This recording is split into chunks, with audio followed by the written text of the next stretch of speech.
Hi, my name is Bianca. I'm the program manager at Riverside Recovery of Tampa. My story of recovery is a lot like other people's. I used to have a pretty severe problem with drugs and alcohol, and I've managed with a lot of help and a lot of support to come out on the other side of that, a healthy and productive member of society. I think it's really important to not give up on people who have drug and alcohol problems, because I know for myself it took many rehabilitation efforts. I think I went to inpatient treatment like 8 times. So I had problems with alcohol beginning as a young teenager. I always drank to get blacked out. I drank to get drunk, and I had already been to treatment, I think twice by the time I was introduced to opiates. And alcohol had kind of stopped doing for me what it had done for me in the beginning. It was getting harder and harder for me to get the effect that I was looking for.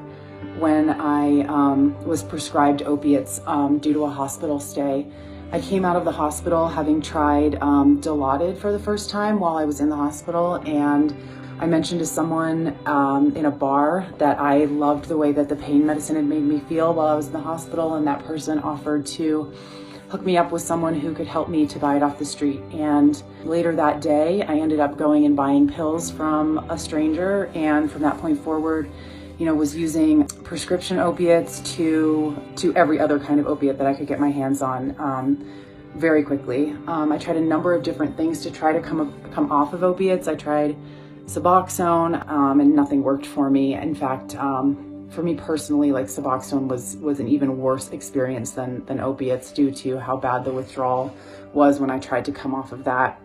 It took probably 5 years of using before I reached a breaking point, but I finally did end up going to Turning Point of Tampa, early 2018, and stayed there for 60 days. I followed up my treatment there with going to Opal House Sober Living, which I owe my life to. I stayed there for 6 months, which helped me to set a really good foundation for my recovery. I really just focused on prioritizing my recovery above everything else, where every other time I had tried to sort of shortcut it and minimize the gravity of the situation.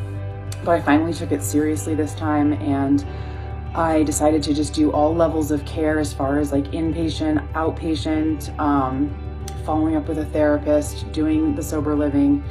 And then I decided to switch careers to go and work in treatment. I started off as a behavioral health tech at Riverside, and then I got my master's degree in addiction counseling. And since then, I have held a variety of positions at Riverside.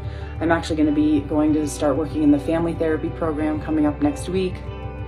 I've held that job for 3 years, and I love what I do. I get to watch other people have the opportunity to recover from all different types of addiction. And I think that when someone does recover and come out on the healthy side of an addiction, they're able to give so much back to their community. So many people are impacted in a positive way: their family, their friends, their employers, the community as a whole.